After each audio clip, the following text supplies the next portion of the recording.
and say, this is how big you will be for the audience. So great to see you, and also to have visual there. I can see you down here. Please kick us off. Take any time you need, your role, what the LPO does, take it from, and we'll take our conversation from there. Sure, I'm so happy to be here. Sorry I'm not there in person, but you know, life happens. So it's been 30 years since I graduated from SOM, and sometimes it's mind-boggling. Can't believe it. But at this day, just sitting here looking forward with all of you is just an incredible moment to be at the Loan Programs Office and to be part of every effort with the clean energy movement that we're seeing. LPO, that stands for the Loan Programs Office, and we're at the Department of Energy. And what we are is essentially a bank within the Department of Energy, where we provide senior secured project debt to fund projects that meet the eligibility criteria for a couple of loan programs that we have. We'll talk more about that in a few minutes. But what we do is put money behind projects that have been proven to a certain extent, and that are ready to be deployed on a commercial scale. Because the Department of Energy, it's an amazing place to be. You discover something new that we do every day, like create dark matter on one side and a rover for the moon, and and transmission lines on the other. But part of what we do is to look at something that's been proven to a certain extent and is ready to be rolled out, but does not quite have the backing from commercial finance. So then our tagline now is the bridge to bankability, where we are ready to go in with our 10,000 DOE employees that are engineers, scientists, PhDs, all that stuff. So we can look at the technology, de-risk that technology area, and say, yes, we believe that this is going to be successful on a commercial scale, and finance it. And that way we hope that then you graduate from us into commercial financing once that project has proven itself. So that's a broad brush as to what we do. We are from the recent legislation that has passed, we have a lot of money that we have to deploy in a short period of time. So we are making sure that we have a broad brush of industries that we cover. Again, we'll go into that in a little bit more detail, but that's just a very broad brush of what the LPO does. What I do is I'm the acting director of the Outreach and Business Development Division. We were stood up to make sure that we go out and tell the world about the value proposition at LPO. And then we make sure that we communicate our value to the market and also listen to the market and see what's needed. And that way we can bring in the appropriate potential applicants and guide them through the application process and serve as a client manager as they go through that the whole routine of being approved, for project finance. Until they get to the finish line, and we can start to fund their project. So that's my particular focus at LPO. So we'll get further into the details on that. So I'm just ready to take the questions we had outlined before. Great. And we can Great. walk through. Excellent. Well, you've already sort of sparked some good ones here. So. First one to anyone with we're in the business schools. So as soon as you say we have a lot of money, short time, what's a lot and what's short? Okay, well, let's say this: we have about based on the BIL. I think you guys named the acts Bill and IRA, right? So it's the bipartisan infrastructure law, and the what's the new one called? The Inflation Reduction Act. And then we also have the EIR. That's another one that's in there. So you have to figure out a name for that one. But we have about $100 billion of more funds to put out in our Title 17 program to assist innovative clean energy projects. We also have, there's something that I really want to touch on in detail later on. It's called our Tribal Energy Loan Guarantee and Tribal Energy Loan Programs, where we support the energy projects that are owned by federally recognized tribes. And that increased from $2 billion to $20 billion that we have to support those types of projects. So we have, so when we're talking about a lot of money, we're talking about billions. Great. And then you said the timing? Yep, timing. There's some time pressure. Sure, because with some of our programs are they don't have a sunset date. They're there until until we spend all the money or until we get additional money to put into it. There's not a sunset date. But with the new money under the EIR, come back to that in a minute, also known as 1706, there's a sunset date to those funds. That's still being determined, but let's say at the end of 2028, that money will be gone. So that's something where again we have potentially up to $250 billion in that area that we need to be able to put to use before 2028. Great. Well, So that's something that, and I'll correct that if need be once we do start to unpack this new legislation. Sorry, go ahead. Yeah, well, let's dive into the legislation, and also if you can, what is the Loan Program Office seeing as this clean energy moment that has been described in this conference quite a bit? So like the sort of the long-term cost fundamentals, you said like where is interesting for you on sort of this bridge to bankability, and then where do you want to sort of put that money over time? Oh, I mean, there's a lot that's going on that has to happen, right? Because there's the big sexy projects when people think about the offshore wind facilities. These things are huge. They're mind-boggling, and they're gonna generate great power, and it's gonna be environmentally friendly and things like that. All right. Well, a couple of things there. How are you going to get that power from where it needs to be, let's say off of the coast of Maine? How are you going to get it from there to Detroit or to Tallahassee or to somewhere in Arizona where there's power needed but's lacking? So how are you going to move the power from where it's being generated to where it needs to be? So that's the transmission infrastructure that we have to do or look to. But then let's go back again to the offshore wind facilities. Great concept. But how are you going to build these things? Because you need to have ships, you need to have laydown facilities, you need to have the infrastructure that is going to be able to take these things out to the sea to build them, right? And then if you're talking about, it's great to have electric vehicles. We love that. And then you want to start to electrify, let's say, long haul trucks, or just attack the transportation system. Well, what you're going to need for that is think beyond all the technology and beyond all the building blocks, the Lego building blocks of the whole system. You're going to need to give people certainty, because if you have let's say a business that has they make their money and feed their families by having 6 moving trucks, right? And they're moving things around, let's say in Washington D.C. They're on the road day in, day out, long distance, short distance, et cetera, and that's what they depend on. Well, what's going to get them to switch to electrifying their trucks? It's not going to be because they love the idea because of clean energy, but because they are certain that they're going to be able to operate these things in a way that's going to be efficient for them, reliable, and it's going to be something that they can count on to make their business happen. So the reason I'm going to all these different facets is that what it's going to take with this clean energy moment is going to take people thinking at every single level, from trillion-dollar projects down to what's the skill level that's going to need to, or what's the certainty that a small business owner needs to have in order to make a switch to electrification. What's the the attention that we have in the market, from lots of money, from the realization that we need to help our planet, and that we need to move forward in a way that makes sense. We need to invest in infrastructure, in new tech as well as new technologies. We need to make sure that we're not saying that you educate people, where it's not like you flip a switch and all of a sudden we're all over to solar, or we're all over to wind, or we're all electrified. It doesn't happen that way. So there needs to be common sense in saying, if you want to have reliable base load of energy, nuclear is a great place to go, and we're seeing an upsurgence in the recognition of the value of nuclear. Fossil fuel is something where can it be dirty? Yes, but can we do technologies that will make it run cleaner and still be able to provide reliable base load?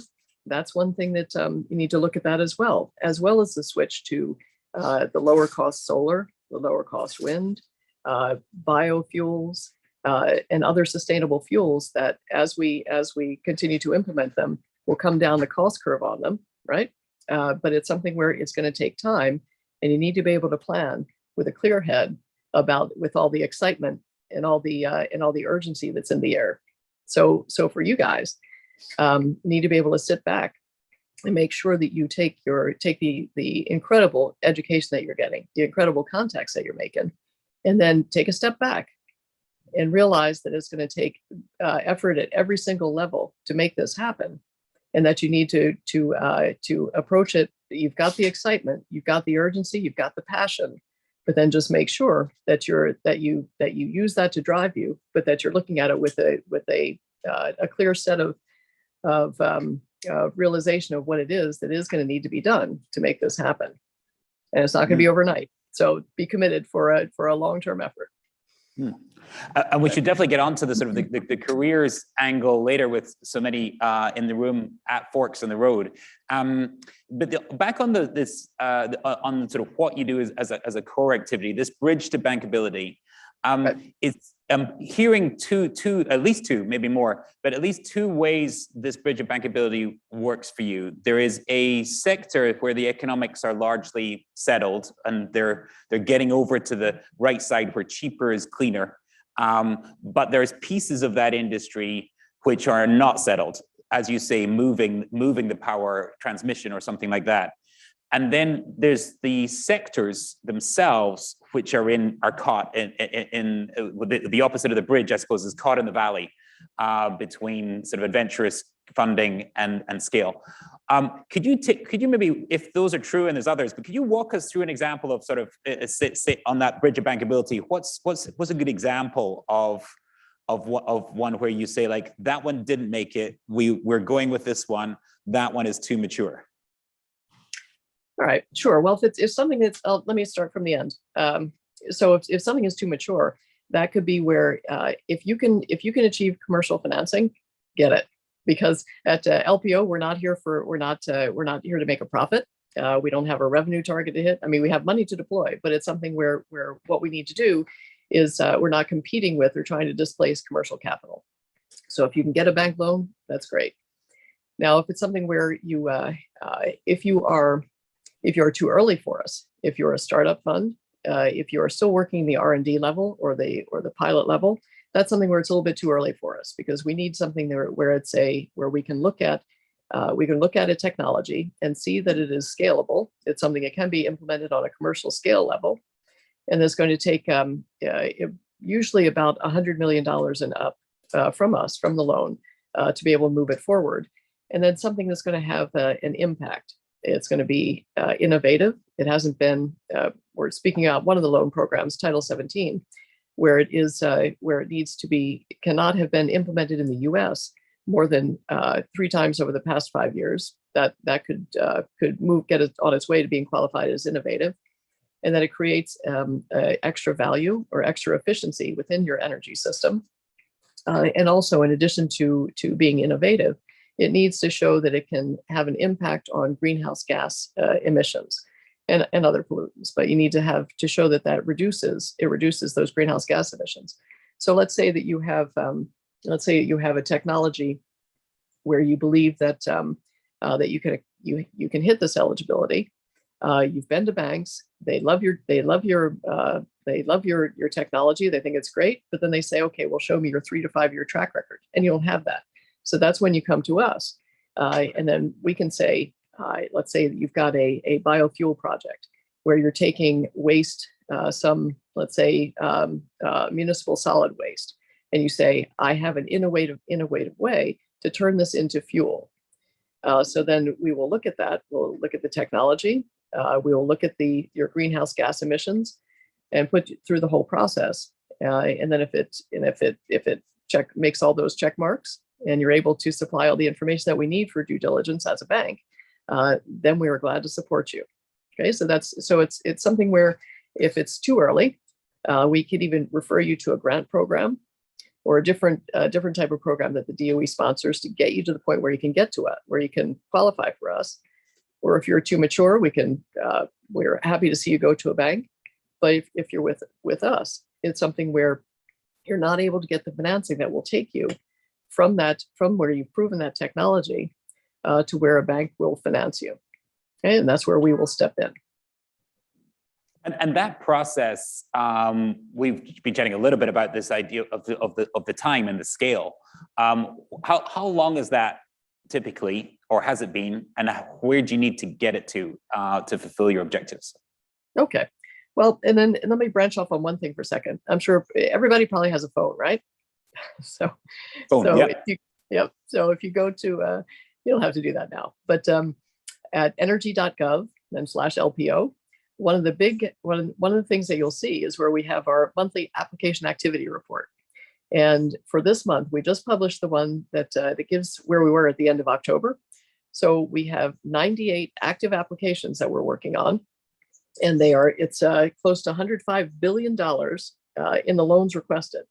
So of course we don't loan for 100% of project costs. So you have to figure out. So that's probably about $200 billion worth of total project costs that we have, and we're getting about let's say a little over 1.3 new applications per week. So this is something where these applications are they're rolling in, they keep coming. Where these are is we have advanced vehicles, we have transmission, we have renewable energy, we have hydrogen, we have carbon management, onshore and offshore wind, storage facilities, all this kind of stuff. So this is something where to let you know that that these things are coming in, and we are across all of these different sectors, and we're always ready to look at a new opportunity and ready to take it through the process. Now, how long does it take? That's something where we could say that it's, let's say, 9 months to a year to 12 months. We try to do it. We're expanding the teams as we have expanded the money that we have to deploy. We're also building the teams because this takes people to make happen. So the first, let's stick again with Title 17. That's the loan project or loan program that does innovative clean energy. It can be renewable energy, nuclear energy, fossil energy, et cetera. As long as it fits our eligibility criteria, we're willing to consider that. So with Title 17, the application process has two parts. The first, we just look to see if you're eligible. So we will, you'll give us the information that we need to say, are you located in the US? That's generally a fairly quick check mark. We have in the back of our minds, is there a reasonable prospect for repayment? We're loaning, we're not granting money. But then the two critical eligibility criteria for the first part is it innovative, and does it reduce greenhouse gas emissions? That could take about, let's say, 60 to 90 days to get through that process of determining eligibility. Then if we invite you into part two, that's when we start digging into your financial model, your business model. We commence due diligence. Your project, as you move along towards the end of that process, your project will get a credit rating from one of the recognized credit rating agencies. Then you'll go into due diligence and then into the closing process. So that whole process with the initial 2 to 3 months, and then once you get to the end, that could be 12 months. Part of it depends on how ready your project is, how ready you are, because here's the tidbit of wisdom here is when you're investing in a company, you're not necessarily investing in the business plan, you're investing in the management, the people who are going to bring this off. So when you have a quality management team, and let's say you've recently raised some funds, you've raised your Series C, so you have all of your data bank, your due diligence material put together, and there's nothing that throws us for a loop on the technical analyses, then we can get you through as soon as possible inside of that 12-month loop. Okay, but then it just all depends on your responsiveness and your readiness as well as an applicant. And how do you see that pace being consistent as you scale up, as in you're adding more people to process more 9 to 12-month deals, or are you also trying to get that timeline down, or is that a sweet spot already? Like, you're not going to change the time of that process? We'd love to get it down, because that's something where, and we do everything in our power to get it down. But again, it depends on responsiveness of the applicant, and just other factors that are outside of our control or possibly the applicant's control. but we are going to try to get it sooner. We've already streamlined the process. We rolled that out last year. We have, and we're just making sure that we're automating as much as we can. We're constantly evaluating the processes, et cetera, to make sure that we are effectively leveraging people's time and leveraging technology as much as we can to make this a smooth process. Part of it too is with the fees that are charged. The applicant is not going to pay fees until they close the loan. So what happens if they don't close the loan? Who pays the fees of the external advisors that we brought in during the process? We do, which means we taxpayers do. So that's something where we want to make sure that we have the reputation of doing quick turnarounds. We want to make sure that if something isn't going to work out, that we let you know as quickly as possible. And for you, if you haven't, we're encouraging you to seek other funding. If we feel that you can get a bank loan or something like that, then that's something that we will encourage you to do, just to make sure that you don't fail in your seat in getting the capital that you need, but also that you're not spending time with us, to take you away from that process. Okay, and then one more point. Sorry. And some of the things that would make it go, the process could go more quickly. If we do a loan guarantee, we can do two things with the Title 17 project. We do direct loans or we do loan guarantees. And if you're bringing in Bank of America or J.P. Morgan Chase or Goldman Sachs as your lender, that's something where they have a deep expertise and due diligence team. So we're going to work with them on the due diligence. So that could possibly be a quicker process. And the Title 17, not the policy expert like Mr. Klee, that's on the EIR piece, is that right? I'm just trying to find, is it Bill? Yeah. Yeah. There are two things on Title 17. That's got the traditional one is 1703, the section 1703. Title 17 refers to the statute, and then a section 1703 refers to the program that we have in place right now. That's that I had mentioned before. We do renewable energy or nuclear or fossil energy. So that's the 1703 program. The new one, the initials are EIR. That was created under the recent statute that is 1706. What 1706 is an incredibly exciting activity, because think about this, folks. If you're driving down the highway and you see a power plant, maybe it's a coal-fired power plant, and it's sitting idle, or maybe it's something that could be scheduled to be shut down. Well, what are you going to do with that facility? There's a facility itself that you can work with, retrofit, refit, and repurpose. But there's also the fact that it has connections. It has the connections into the transmission network, or into pipelines, or into all kinds of things. So why waste that? So the 1706 is where we're looking to spend up to $250 billion to assist in repurposing, repurposing, refitting, and taking old assets that are scheduled to be to cease operations and turn them into something else, like put nuclear there to take advantage of having the transmission capabilities, put solar and wind, or do something else that is going to take us further forward in getting clean and reliable and capable energy facilities to serve our needs. Okay, with and taking advantage of assets that are already there. So that is a new project that's or a new program that we are putting out right now, which is going to be super exciting to see it unfold. Great. And I think a question that's threaded through a few sessions with sort of insiders like you was the sort of where of the IRA and Bill is like, where are the hidden gems in there that you sort of people in the audience should be looking for?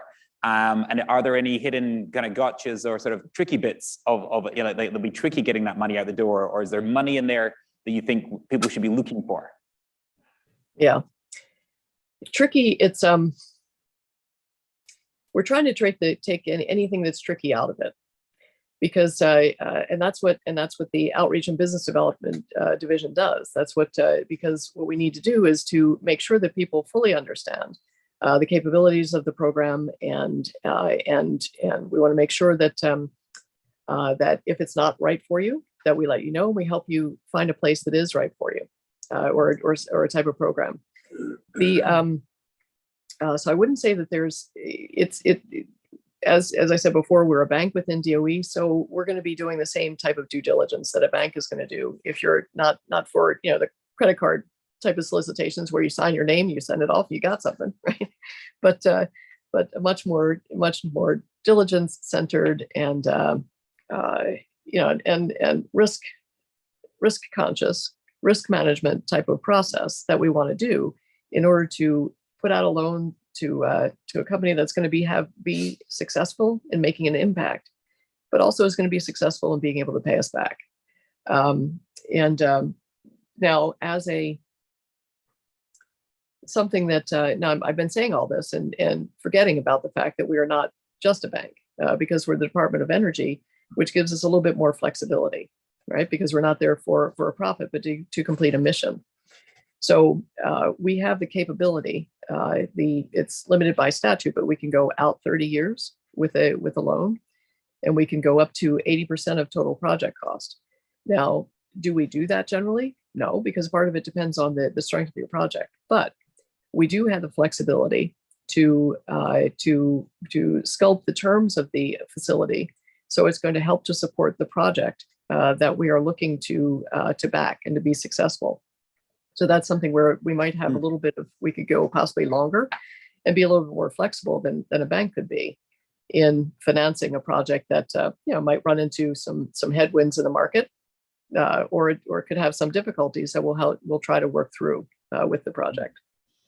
I also heard a really nice offer in there. There's like, if you do find tricky, your job is to take the tricky out and help people with it. And am I also thinking, right, we could have the power couple of Bill and Ira and 2 teenagers. Is that right? 2 17-year-olds. So going on to your side about what you said about the sort of your office and how long's the team being created, that, go into that a little bit. But the idea of you, I think you said at the start that you're both listening and talking to the market. You're sort of selling and bringing home sort of people that might be interested, but you're also listening. Talk to us more about that role, and what's the balance of listening and talking, and how do you approach that? Okay, all right, and then let me come back to that in a second, because I want to make sure that we were talking about Bill and Ira, and then there's an EIR that I mentioned. That's the Energy Infrastructure Reinvestment Financing Program. That's the 1706 that I mentioned. So that's I want to make sure that I let you guys know before we went any further on that. So listening. It's easy to sit in an office and talk to a lot of people who are of the same mindset, and forget that there is a world out there that's happening, right? So what we need to do, we are in a unique position in the government, because oftentimes, I mean, there are incredible things that are being done, but it's almost like within, just like if you're within a company, you're doing work within your company. And then you're focused on what your job is, and you call at the end of the day and go home and do whatever else you do. But then there are folks who are also looking outward, and talking to people who are out in the market and seeing what should my company be offering. Now, and we in LPO, we're in a unique position in the government because we are out there talking to the market. We're talking to you. We're talking to the heads of the multinational corporations. We are talking to small businesses who have invented something, and are looking to move that forward and to scale their investment. We are talking to industry associations. We're talking to educational institutions. And what we need to do then is we're not only just talking to talk about the value proposition that LPO offers, but we're also listening to take back within the Department of Energy. How is it that we can better serve the existing businesses that are out there, and how better can we take this incredible stuff that we're doing R&D on, that sits there as an amazing invention and might never make it to market, might never be realized as a technology, and might never serve humanity as it could, right? It might just sit in an R&D lab and happily tick away without coming to light. So how can we make that connection? How can we get liftoff from certain technologies and get them into the market and get them proven out on the marketplace as a competitive project, right? So there's that type of dialogue. There's something where we so part of it too is that there are different offices within the Department of Energy, within all of the offices across or agencies across the federal government. There's Department of Commerce. There's NASA. There's everything else. How can we coordinate too amongst each other so that we can lift off technologies to get them into the commercial market so that it can be successful? Again, so that's where we're an incredible point where we can do that. We have the amazing leadership. I think that you all have probably heard about Jigar Shah, who's now our director, and he has the vision to be able to accelerate this type of contact. Us with the market, us within DOE across other agencies, etc. Because guess what? It's the last thing. I think I'm going to skip ahead because one thing is one of your questions was, where do you see LPO in 2035 or something like that? What we want to see is that LPO did not invest in a whole bunch of cool stuff that got implemented on a commercial scale, and it's all in its own little bucket, right? What we want to see is that all of the money that we put out and that other agencies put out, and the efforts that we did in R&D, we want to see that all of those pieces add together to a sum that's greater than just the addition of these individual parts. So for that, we need to look forward. We need to have people coming in who are bringing fresh perspectives, and that's something where you're talking about what is it that the part of what it is that we do, the magic that we work at LPO, is that we're trying to pull all this together and think about it strategically, so that we are investing in a way that we're going to end up with something that is moving the country forward in a way that's greater than just a sum of the parts. That's great. And you mentioned, as you say, the great headline in terms of like where we're all heading to on this. You mentioned culture and said, sort of new leader and things like that. We both have had the privilege of working for Jigar Shah personally. So I can only imagine what he's doing in a government department. I'm chuckling. So tell us about that kind of meeting of not only as a person, but also the kind of culture of the necessary entrepreneurialism of this new sort of role of government in this clean energy moment, and the people that you have to assemble around this, that mix of government expertise and entrepreneurs. What's happening right now? Give us a glimpse. Okay. All right. Well, we've got an incredible team at LPO, because at the Loan Programs Office, because we have people who are engineers, PhDs, scientists who do the technical work. We have people who have an incredible background in project finance and in banking who do the structuring the terms.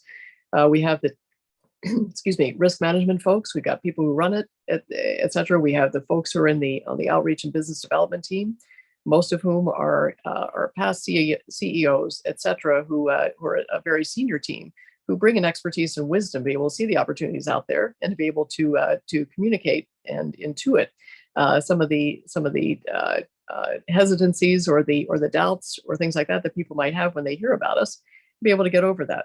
So now with Jigar, there's something that came.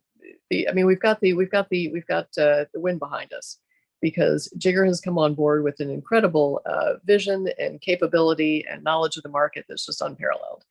And then we have the legislative backing behind us. The administration is behind us. And then and even more than that, it's people in industry and people on the street are behind moving things forward in a sensible way.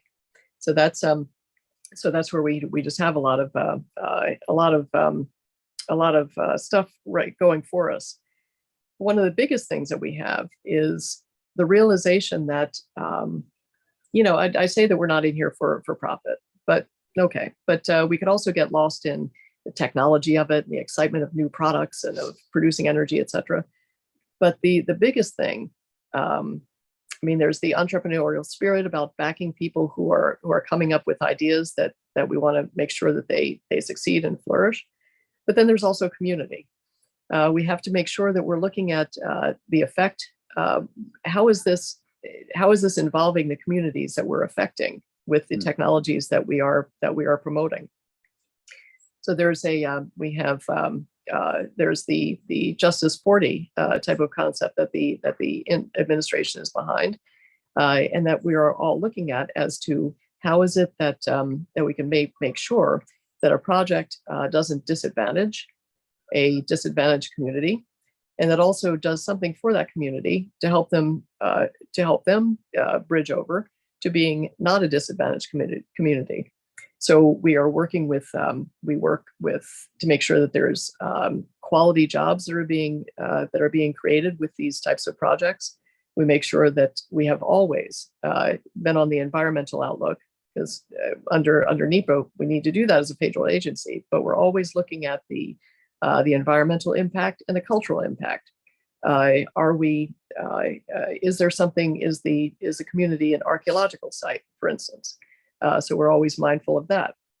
We are looking at, we are making sure that if there is the concept of the solar industry that was going towards a certain segment of the market and not benefiting everybody. Well, how can we rectify that? I mean, the projects that we're looking at, how can we make sure that benefits are spread across the whole economic sector of the country? So that's something that we're very involved in. We have stakeholder engagement, where just real quick, I'm going to look at the stakeholders: agencies, state and local governments, tribes. We can come back to that too. Utilities, environmental NGOs, labor groups, equity and environmental justice groups, place-based groups, consumer groups, etc. This is something that we look at, and we make sure that when we are evaluating the opportunities that we're going to back, that we're engaging the community and other stakeholders as well. And they're part of the criteria. Is that right? They're part of putting a load to work.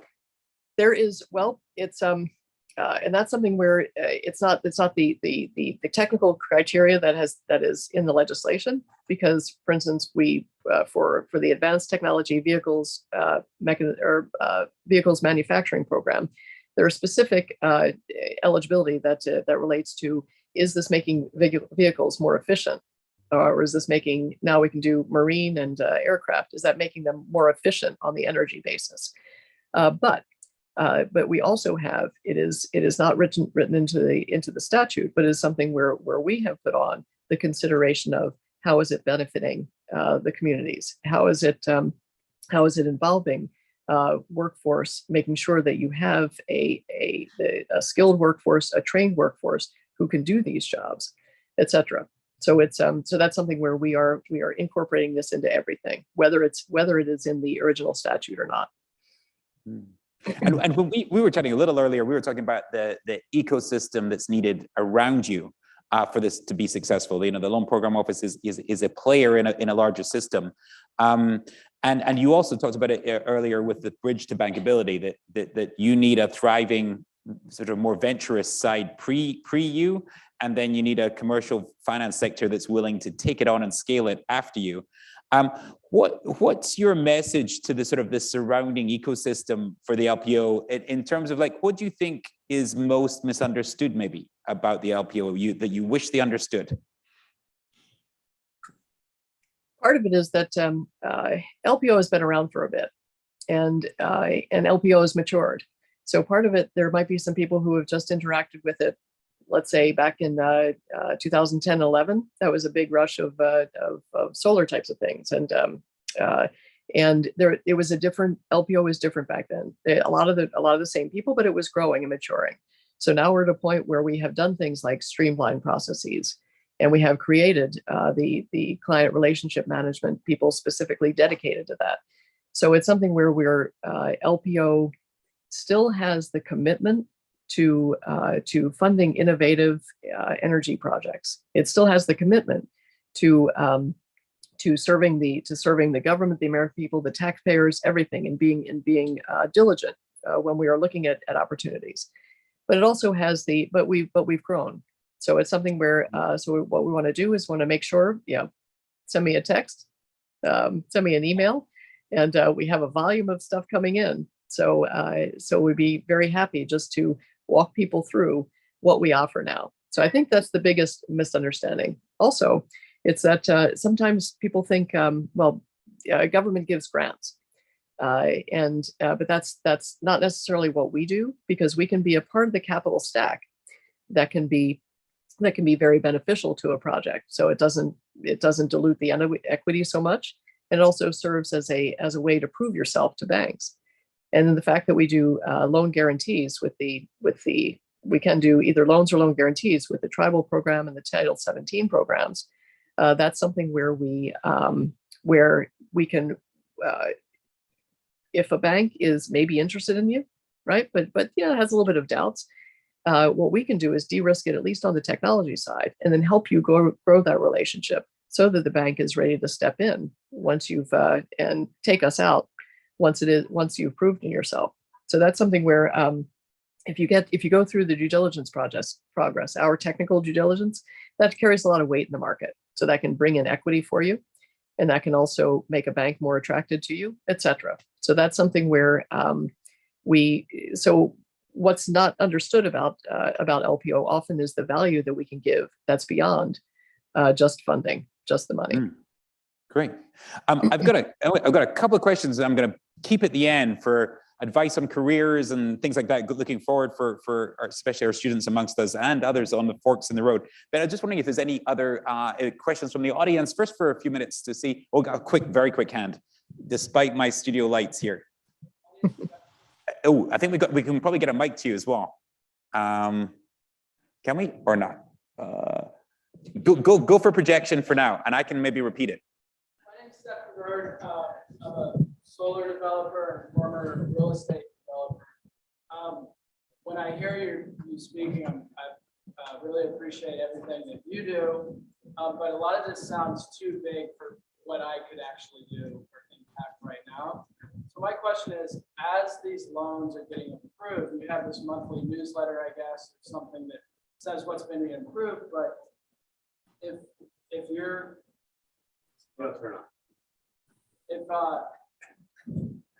how can you communicate what these programs that are being implemented? If something's coming online in 2025, 2026, yeah, and I can be involved in that industry somehow and figure out my carve out, my niche to build into that. So one example would be, as a solar developer, a lot of DG and utility scale projects are getting shelved because, frankly, the system impact study process with ISOs isn't transparent, and they're coming back and they're shelving projects. If someone comes about and they're going to fix the grid, and that's going to become available 2028, no one else knows about it.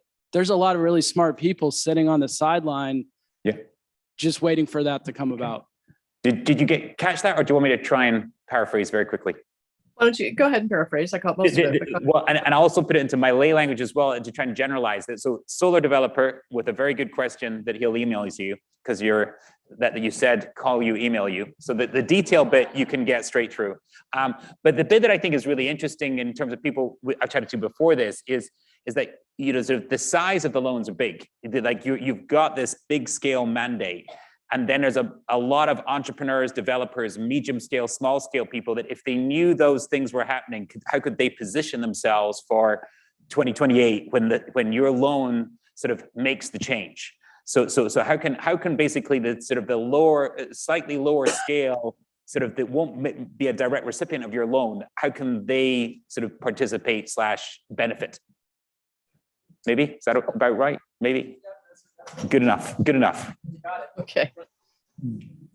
Well, one thing is, if you think that what you have is too small, sometimes you can stack opportunities. There might be something where it happens to be that if you have something where you're doing something in phases, then it could be that something that could add up to a little bit bigger. But that when you email me, we can talk about that in more detail, right? But how can you position yourself?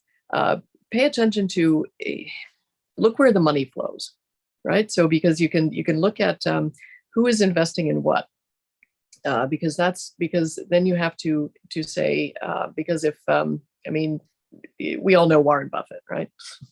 But look at where investment money is going, because you can do that. There's public disclosure of investment funds, where the percentage of where they're investing, et cetera. Because that's where if money's not going somewhere, it's not going to happen. So part of it is look where that's going. We can pay attention to the news with for us. We treat things very confidentially. We are governed under in LPO and all federal employees. We're governed under the Trade Secrets Act. So if it's something where we don't sign NDAs when somebody comes to talk to us, because we're under the Trade Secrets Act, which means that it could be a criminal offense if something is leaked. I could go to jail, and I don't want to do that. So we keep things very confidential. Same thing that we require or we say to applicants, at least through the first stage of their application process. Once they go further into the process, then they can make a press release, as long as they clear it with us, the language, et cetera. So I would look for things like that. Look for press releases. Look at the big players. Look at Shell, Mobil, BP, et cetera, ExxonMobil, because they are facing a decline in revenue, right? Because I mean, fossil isn't inherently evil. And it's going to be around for a while because it does have uses, but it's going to be but the revenue that these big players are going to be getting from it is going to be decreasing over time. They need to replace it. So what are they doing to replace it? Look at their annual reports. And again, so that's what I'm saying, to position yourself. You need to do that. Also see where people are migrating to, because remember, I think that Florida has had a big influx of people, and different communities in the South and Southwest have. So if people are moving into areas, what does that mean? There's going to be more demand for solar, right? And things like that. So part of it is that's the best that I can tell you. Okay, thank you. Any other hands? Go on. I can see somebody moving with a mic. Perfect. But I can't see anything else. Oh, okay. Hi, Gretchen. My name is Maria Hi. Zhang. I'm at the School of Management and also School of Environment. I have two questions for you. The first is, I know other than just climate impact and the degree of climate impact different technologies have, does the LPO have any technological preference, or are you mostly agnostic depending on impact and financial viability? Or do you have any personal projects or technologies that you're really excited about, or the office is really excited about? I'm also curious, since you're working on a riskier frontier, in addition to all the upfront risk management you do in due diligence, what kind of sort of backstops does LPO offer? Loan loss reserves, maybe advisory services, both qualitatively and quantitatively, to make sure these technologies are sustainable and the LPO is also sustainable in the long run? Okay, I'll go from in reverse. So with the risk management, it's something where we evaluate, we do the evaluation up front, as you said, and then we're monitoring this, because we don't, if we're doing financing the construction, let's say of an electrolyzer or of a portion of a hydrogen hub, or some sequestration projects or things like that, we are monitoring them day by day, just to make sure that it succeeds and that we do get paid back. As far as risk assurances or things like that, we have when we have that portfolio management, or we have when the loan matures and is cut and goes into our portfolio, we do risk management within that portfolio. We do market studies, because markets are going to change. Something that I don't know if you guys ever saw the Segway, that vehicle. It was going to take over the market. Well, it didn't. So why was that? Was it a product failure or just a market failure, or what happened there? So that's something where that was not an LPO investment, by the way. Tesla was, but not the Segway. But it's so it's something where we are continually looking at the market and assessing, does this is this technology, does it still have a market? Is there still demand? The revenue that it projected when we made the loan, is it coming? Is it happening? Or is there something that we need to adjust? So we're very attentive to that. As far as favorite technologies, yeah, I'm just amazed every day. It's the one thing is never bet against America. Never doubt the resilience, the inventiveness, and just the wish to move forward of the people who are in this country. So it's so we see it every day. We have and everybody who's here, I am going to invite you to send me an email. Just put in the subject line, put SOM up front, even if you're not from SOM. Yeah, I'll see that, and then I can send you links as to where it is that we give descriptions of the technologies or technology types that we look at. But if it's something, but we indicate the things that we like to see or that are typical that would be eligible, but we don't limit it to that. Okay, because if it's something that is innovative, has not been implemented in the U.S. And it reduces greenhouse gas emissions, and it looks like it has a market, can earn revenue to pay us back, and is located in the U.S., we are there. There's something where, and one last thing on this, look at the needs, and also favorite too, is look at what's going to be the most beneficial, because we have there's something where we need batteries, right? Because that's something where a lot of what we're all doing. I've got my nice little handy watch here that needs that needs batteries that are of a specific type. So if that's something the case, then we need to onshore the manufacturing of those batteries. So that we are not dependent on other countries or things like that. So that's something that I get excited about, is bringing back into America the ability to be independent and to manufacture, and also to be able to be example to the rest of the world on how to construct efficient, profitable, but humane and socially beneficial manufacturing facilities. Okay, so that's a long answer, but it's a great thing to talk about. Oh, there's one wave. Is there a wave? Hi, thank you, Gretchen, for being here. I come with a question from our online audience. Somebody pointed out that during the pandemic, much of the money that was supposed to go to small businesses instead went to very well-connected larger enterprises. So they're wondering how you're vetting the loan applicants, and are you providing a guide for applications to make sure that these loans go to the small businesses and the people who really need them, rather than the big corporations that more know how to work the system? Thanks. Okay, well, that's a loaded question. So I'm gonna I don't know about where the money went or where the loans went that you're talking about. But what I do know about is at the Loan Programs Office, it's we invest in projects that meet our criteria. So those projects, that's something where we're not. I used to be at the Small Business Administration, so because that's where we would do loans to people, to individuals, to small businesses. And here, it's a different thing. We're looking to benefit everybody by putting our money to back a project that meets our criteria. So that's something where it needs to have a management team who can carry it off. It needs to benefit us all by taxpayers by paying us back. Needs to benefit the public by moving forward in the development of innovative technologies that are going to serve us all in energy. And it needs to benefit us in that it helps us breathe easier, breathe cleaner air, essentially, and reduces that. And then what we look at is to make sure that that environmentally it's responsible and passes our due diligence on that.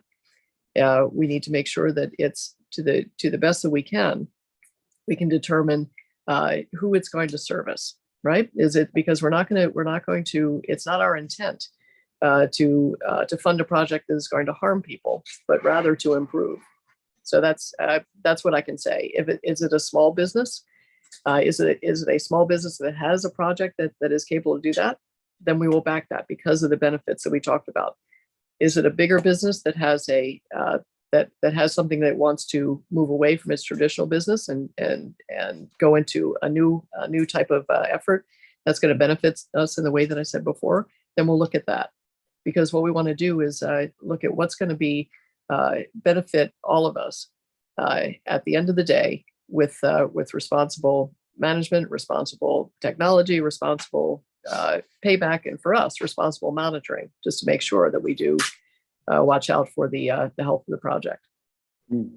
Great. I've just got a couple minutes for us to wrap all this up, Gretchen. So wanted to close with a question for you around, we had at the book, we're the other bookend, the one at the end of the conference, and we kicked off with a sort of a what and who inspires you. You can take both or either. But just like sources of inspiration for you, and then if you could remember a stat question, then say, and also maybe some tips for a career in and around the ecosystem in the loan program office. So tips for everyone here. But start with your inspiration if you can.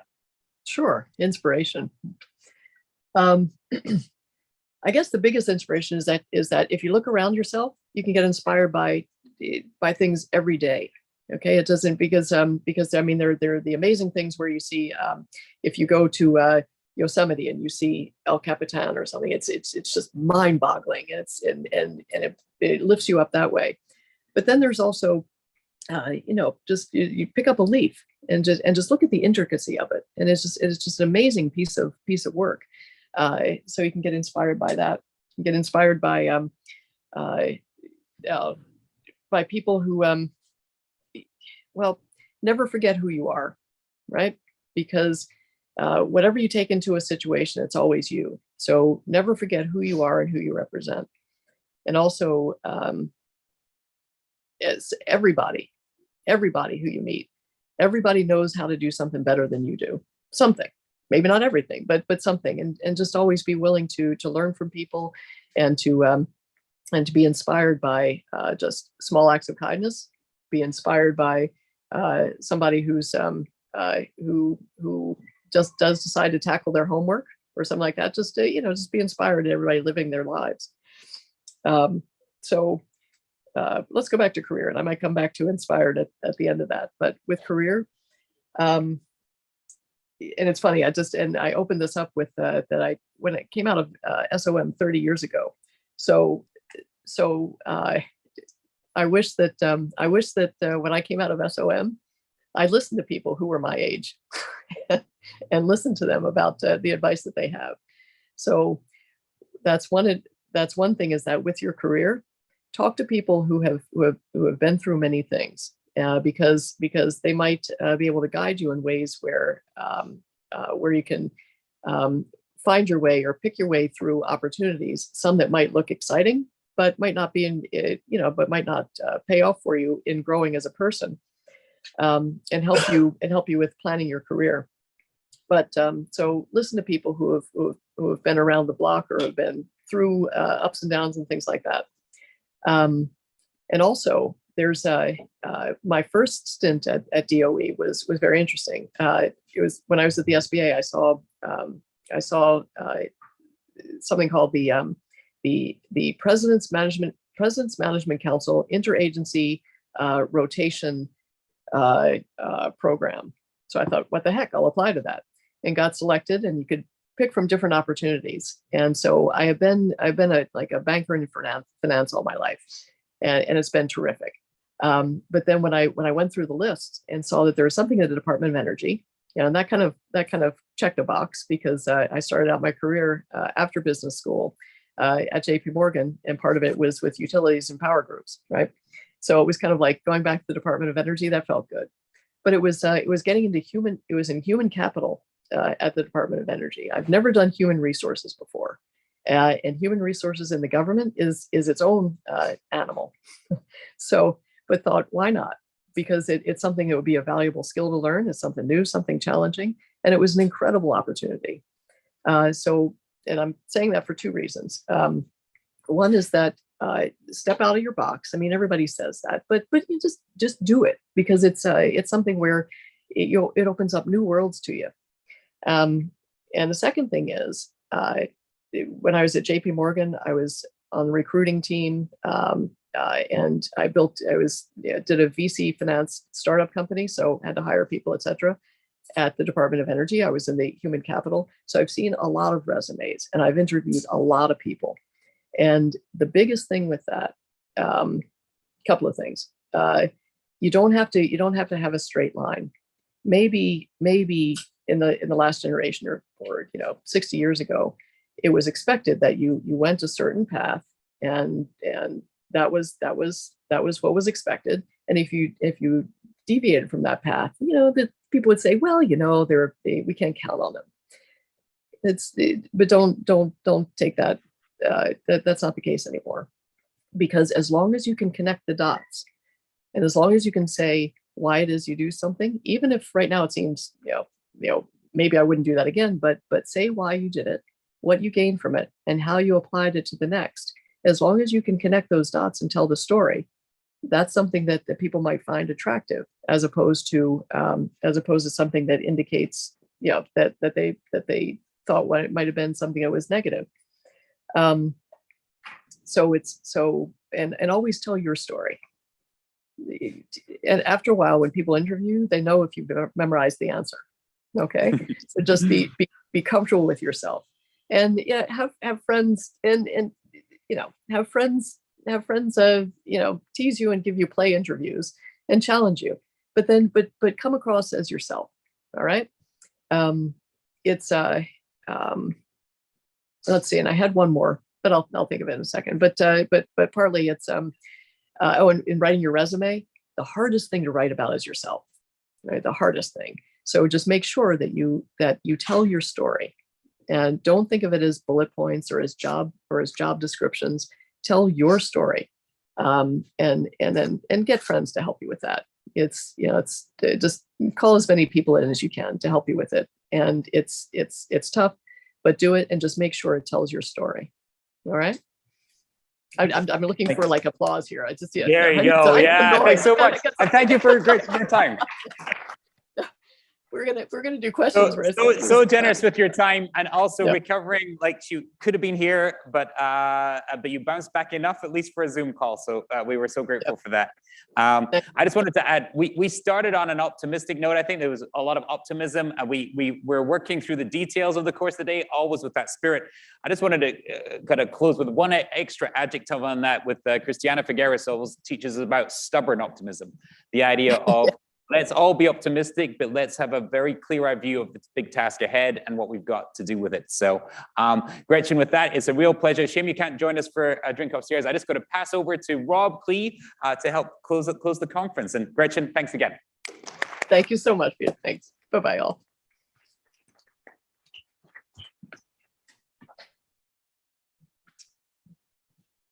So great, we're on. So hi, everyone. I have now, I got to see you at the beginning, and now I get to see you again at the end of our conference. And my main role at this end point is to say thank you.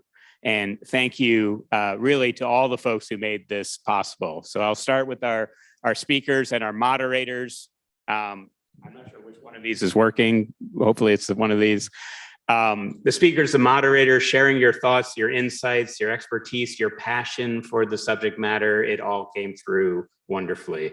To our sponsors for making this possible, and with a special shout out to Avangrid and your team for the time and effort that you all invested in the conference. It was much appreciated. To our amazing CBAE staff and our student volunteers from literally all across Yale, which is part of our Clean Energy Collaborative spirit. You were here in spirit and in force. It is really was amazing, all the work you did leading up to this day, gathering these amazing roster of speakers, working through the panels, introducing them, moderating them in some instances, and then making the rest of the day flow so smoothly. But there's a special thanks to the person that none of this would have been possible without Julie and Nojim, and I want to make sure we give her a round of applause. So blood, sweat, tears, all this morning or afternoon to really make this happen and today and for literally the months that led up today. So thank you, Julia. Really appreciate it. A huge closing thank you to all of you for your time, your passion, your contribution, and your energy to making this such a wonderful time together. And a personal thank you to all the FTCers who are here, who I got to see in person live, not on a little Zoom screen. Was a real treat actually for me personally. You all definitely did your job, which was to meet, interact, network, and communicate with one another. And that was really the goal of our conference, was to make that space available for all of you to get to learn from and experience your time together. We aren't quite done on that front because we have drinks and snacks on the second floor. So that engagement and opportunity to lift a glass together, it comes right next, right after this, I believe right upstairs. So thank you all for making that the spirit of today possible. Give yourselves a round of applause because you deserve it.